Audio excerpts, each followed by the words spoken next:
Hello guys, എല്ലാവർക്കും googly സ്പോർട്സിന്റെ പുതിയൊരു വീഡിയോയിലേക്ക് സ്വാഗതം. അപ്പോൾ ഇന്ന് നമ്മൾ ഡിസ്കസ് ചെയ്യാൻ പോകുന്നത് സഞ്ജു സാംസന്റെ ചെന്നൈയിലേക്കുള്ള വരവും രവീന്ദ്ര ജഡേജയുടെ രാജസ്ഥാനിലേക്കുള്ള മടങ്ങിപ്പോക്കുമാണ്.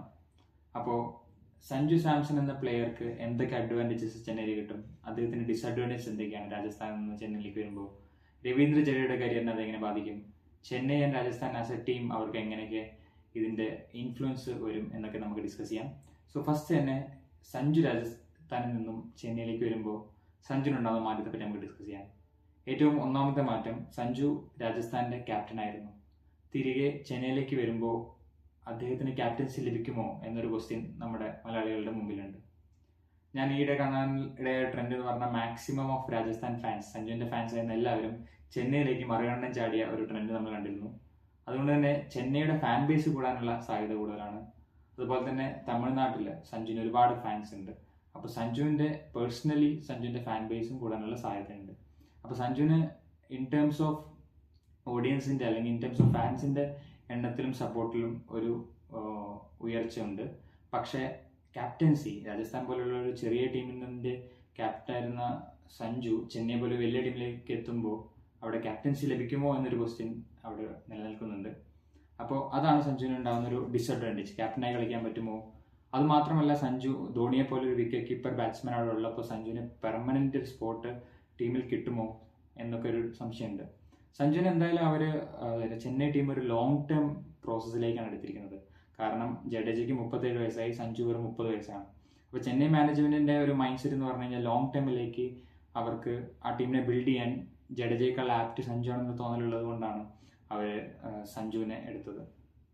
അപ്പോൾ സഞ്ജുവിന്റെ കരിയറിന് എന്തുകൊണ്ടും നല്ലൊരു മാറ്റം ഉണ്ടാവാൻ സാധ്യതയുണ്ട്. കാരണം സഞ്ജുവിന് സ്വതസിദ്ധമായി കളിക്കുന്ന ഓപ്പണിംഗ് സ്ഥാനത്തേക്ക് തന്നെ കളിക്കുക ചെന്നൈയിൽ. കാരണം ചെന്നൈക്ക് എപ്പോഴും ഓപ്പണിംഗ്, ലാസ്റ്റ് ഇയർ നമ്മൾ നോക്കിയാൽ അറിയാം, അവർക്ക് ഓപ്പണിംഗിൽ എപ്പോഴും ഒരു പ്രശ്നങ്ങളാണ്. കാരണം ആയുഷ് മാത്രേ പോലെ യങ് പ്ലെയർ കളിക്കുന്നുണ്ട്. പക്ഷെ എന്നാലും ഒരു സ്ഥിരതയായിരുന്ന പ്രകടനം ആർക്കും ഓപ്പണിംഗിൽ കഴിഞ്ഞ കൊല്ലം കാഴ്ചവെക്കാൻ സാധിച്ചില്ല. അതുകൊണ്ട് സഞ്ജുവിന് ഓപ്പണിംഗ് സ്ഥാനം ലഭിക്കും ചെന്നൈയിൽ. പക്ഷേ വിക്കറ്റ് കീപ്പിങ്ങിനെ പറ്റി പറയുമ്പോൾ വിക്കറ്റ് കീപ്പിംഗ് മുഴുവനായി സഞ്ജു ചെയ്യുമോ ഇല്ലയോ എന്ന് നമുക്ക് കാത്തിരുന്ന് തന്നെ കാണണം. കാരണം ധോണി ഇപ്പോഴും ഫിറ്റ്നസ് ആയി നല്ല രീതിയിൽ വിക്കറ്റ് കീപ്പിംഗ് ചെയ്തുകൊണ്ടിരിക്കുന്നുണ്ട്. പക്ഷെ അദ്ദേഹത്തിന് പ്രായം കൺസിഡർ ചെയ്യുമ്പോൾ may be Sanju permanent wicket കീപ്പറായി കളിക്കാനും സാധ്യത കാണുന്നുണ്ട്.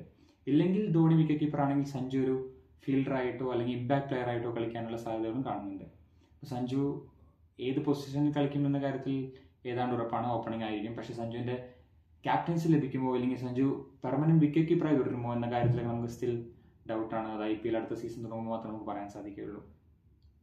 ഇനി കമ്മിങ് ടു മറിച്ച് രാജസ്ഥാന്റെ കാര്യം എടുക്കുകയാണെങ്കിൽ, രാജസ്ഥാൻ ആക്ച്വലി ജഡേജ വരുമ്പോൾ ടീമിന്റെ കുറച്ചുകൂടി നല്ലൊരു ഓൾറൗണ്ടർ മികവുള്ള ഒരു പ്ലെയറാണ്. IPL one of the best ഓൾറൗണ്ടറാണ് ജഡേജ. അങ്ങനെ ഒരു പ്ലെയറെ അവർ കൊണ്ടുവരുമ്പോൾ അവർക്ക് ബാറ്റിങ്ങിലും ബോളിങ്ങിലും ഫീൽഡിങ്ങിലും ഒക്കെ ഒരു നല്ല ഇമ്പ്രൂവ്മെന്റ് കാണാൻ സാധിക്കും. പിന്നെ അതിന് കൂടാതെ സഞ്ജുവിന്റെ വലിയൊരു എമൗണ്ട് 18 crore. അതുകൊണ്ട് അവർക്കിപ്പോൾ ഒരു ബാറ്റ്സ്മാനെയും ഒരു ബോളറെയും ഒരു ഓൾറൗണ്ടറെ കിട്ടുന്നത് അവരുടെ ഒരു അഡ്വാൻറ്റേജ് ആണ്. പക്ഷേ ബാറ്റിംഗ് സഞ്ജുവിന്റെ പൊസിഷനിലേക്ക് ആര് വരും, അല്ലെങ്കിൽ ഇനിയൊരു നല്ല ബാറ്റ്സ്മാൻ അവർ കൊണ്ടുവരുമോ എന്നുള്ള കാര്യങ്ങൾ നമുക്ക് കാത്തിരുന്ന് കാണണം.